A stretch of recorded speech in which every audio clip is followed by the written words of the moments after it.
Tu pars en voyage, en road trip et tu veux bien te préparer pour pouvoir en profiter au maximum. Je suis Nathalie Bergeron, cofondatrice et créatrice de l'application de planification de voyage Planning Motion.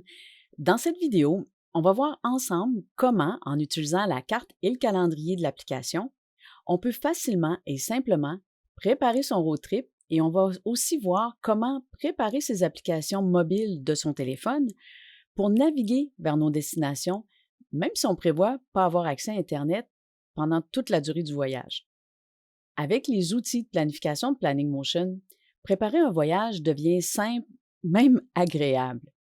À la fin de cette vidéo, tu vas avoir tout en main pour préparer ton propre itinéraire, qu'il soit de quelques jours, de quelques semaines ou même sur plusieurs mois. Quand on commence la préparation d'un voyage, la préparation d'un road trip en particulier, on peut avoir des idées d'endroits où on veut aller. Ce qu'on veut, c'est bâtir son itinéraire, trouver comment se rendre aux différents endroits, par quelle route passer, avoir une idée du temps que ça va prendre pour se rendre d'un endroit à l'autre, mais parfois on ne sait pas trop par où commencer. Alors, mon côté, je commence par créer dans Planning Motion toutes les étapes où je veux vraiment aller pendant ce voyage. Ici, j'ai déjà ajouté Nashville, la Nouvelle-Orléans en Louisiane, le parc national White Sand et aussi le parc national Carlsbad Cavern. Il y a aussi San Diego en Californie où on aimerait bien retourner. Alors, je vais l'ajouter en cliquant ici. On va cliquer ensuite sur Carte pour voir l'itinéraire sur Google Maps avec ce qu'on a déjà entré jusqu'à maintenant. En cliquant sur Voir mon itinéraire ici, tout ce que j'ai entré dans Planning Motion est envoyé vers l'application Google Maps et j'obtiens le tracé de l'itinéraire. Bon, deux choses. D'abord, je vois facilement qu'il serait plus logique d'aller à Carlsbad Cavern avant de s'arrêter à White Sands. Et deuxième chose, je ne vois pas San Diego que je viens juste d'ajouter. Je ne vois pas San Diego sur l'itinéraire. Alors, je retourne dans Planning Motion et je vais dans le calendrier. Je vois ici que j'ai des étapes d'entrée. Au début de la préparation de notre voyage avec Planning Motion, on n'a pas besoin de tenir compte des distances, du temps de déplacement entre les étapes et combien de temps on veut rester à chaque endroit. On peut simplement placer les étapes en ordre de déplacement pour obtenir de façon chronologique le tracé de notre itinéraire sur Google Maps.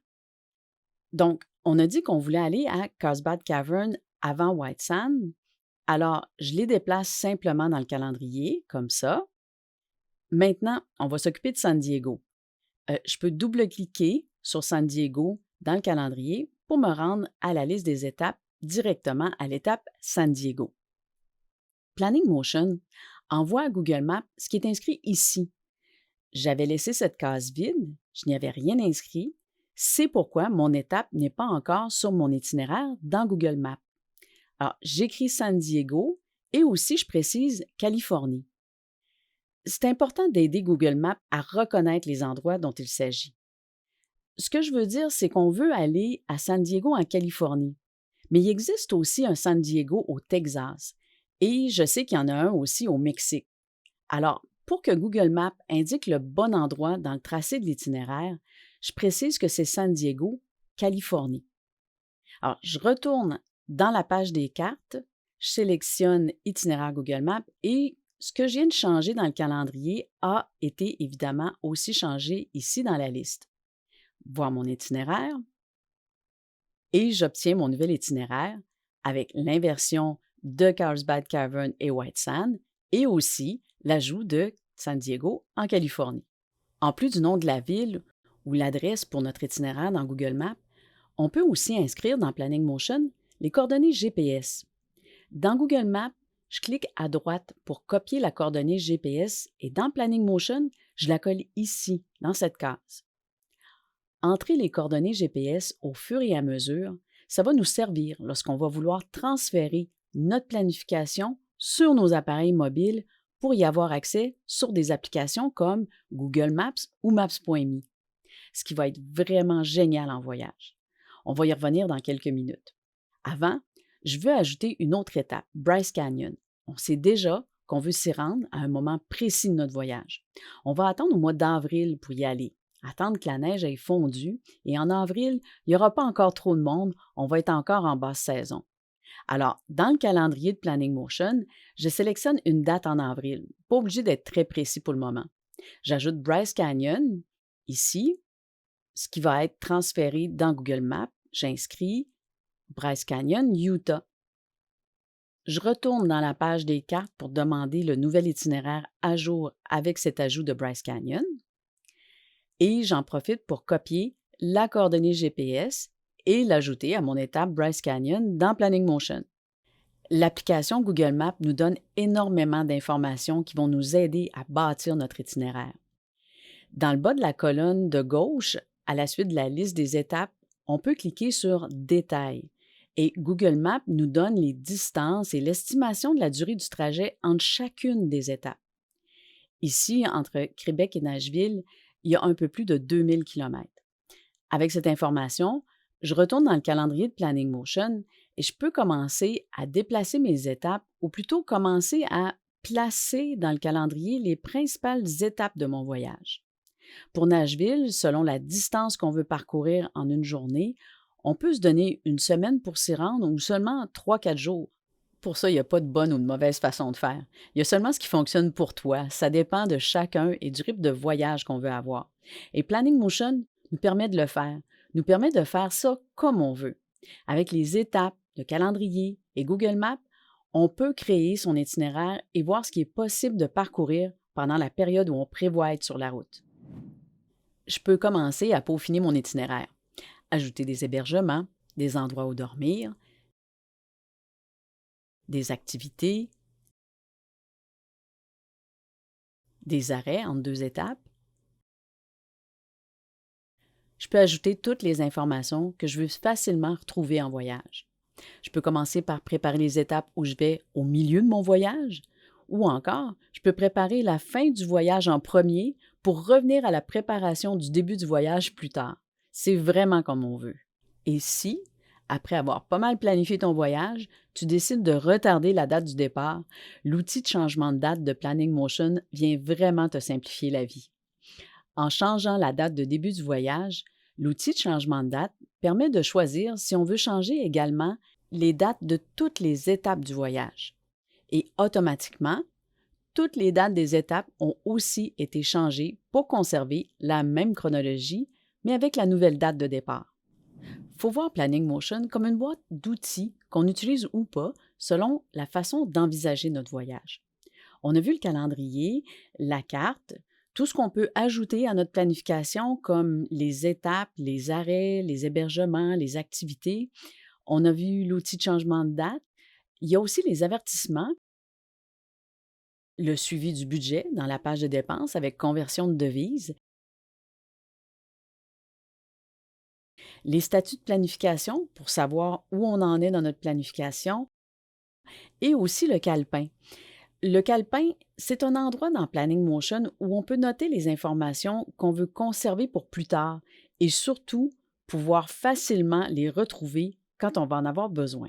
Il y a des tutoriels sur la chaîne YouTube de Planning Motion qui expliquent les fonctionnalités de l'application. Il y a entre autres la série Guide de démarrage qui fait le tour de l'application et qui donne une bonne idée des outils de planification disponibles dans Planning Motion. Qu'on ait planifié sommairement ou dans les moindres détails son itinéraire, ou à quelque part entre les deux, on peut transférer ce qu'on a préparé dans Planning Motion sur nos appareils mobiles dans des applications de cartographie comme Google Maps et Maps.me, et même dans son GPS Garmin. C'est super simple et ça se fait en quelques clics. On va dans la page des cartes, dans la section Transfert. On a différentes possibilités de transfert. Je vais te montrer comment ça se fait pour le transfert vers Maps.me, mais c'est le même principe qui s'applique pour les autres applications. Ces transferts se font via la création d'un fichier KML. Alors, je clique simplement sur « Créer un fichier KML ». Tu connais peut-être les fichiers KML. Ce sont les fichiers qui servent au transfert de données avec des applications de cartographie.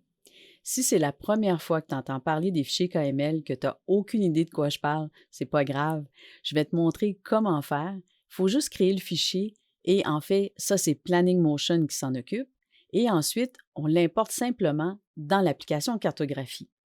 Donc, Planning Motion a créé le fichier KML. Ensuite, on le télécharge sur son ordinateur à un endroit où tu pourras le retrouver facilement. Alors, on peut le mettre dans un dossier comme Dropbox, Google Drive ou iCloud, selon ce que tu utilises habituellement, ou encore tu peux l'envoyer sur ton appareil mobile par texto ou courriel. Une fois que c'est fait, je vais sur mon appareil mobile. Ici, sur mon iPhone, je retrouve mon fichier KML dans le dossier où je viens de le télécharger à partir de mon ordinateur. Je clique sur le fichier. On n'a pas du tout à se soucier du contenu du fichier. Il faut juste cliquer sur le petit carré avec la flèche. Un menu s'ouvre et étant donné que l'application Maps.me est déjà installée sur mon téléphone, l'icône apparaît tout juste ici. Je clique sur Maps.me et l'application Maps.me s'ouvre en m'indiquant que les signets ont été téléchargés. Tout ce que j'ai entré dans Planning Motion a été transféré et géolocalisé puisque j'ai inscrit les coordonnées GPS au bon endroit dans Planning Motion. Si par exemple, je clique sur cette activité, je retrouve directement ici dans Maps.me les informations que j'ai ajoutées dans Planning Motion. Et c'est génial en voyage, on retrouve facilement tout ce qu'on a préparé dans Maps.me directement sur la carte. On est capable de naviguer vers notre prochaine destination et surtout, c'est accessible même si on n'a pas accès à Internet. Ça ouvre plein de possibilités, ça permet de planifier de toutes sortes de façons. D'ailleurs, dans une prochaine vidéo, on va parler de la préparation de notre voyage dans le nord du Québec et au Labrador, Expédition 51. Olivier a préparé notre voyage d'une façon qui nous permettait de décider au fur et à mesure nos déplacements selon la météo, en laissant toute la place au changement et à l'improvisation. Sur la chaîne YouTube, il y a des tutoriels où on montre comment transférer de Planning Motion vers Google Maps. On va aussi ajouter bientôt celui sur le transfert vers les GPS Garmin en utilisant le logiciel Basecamp de Garmin. Abonne-toi à la chaîne pour être mis au courant dès qu'elle est disponible et aussi des autres nouveaux tutoriels de Planning Motion.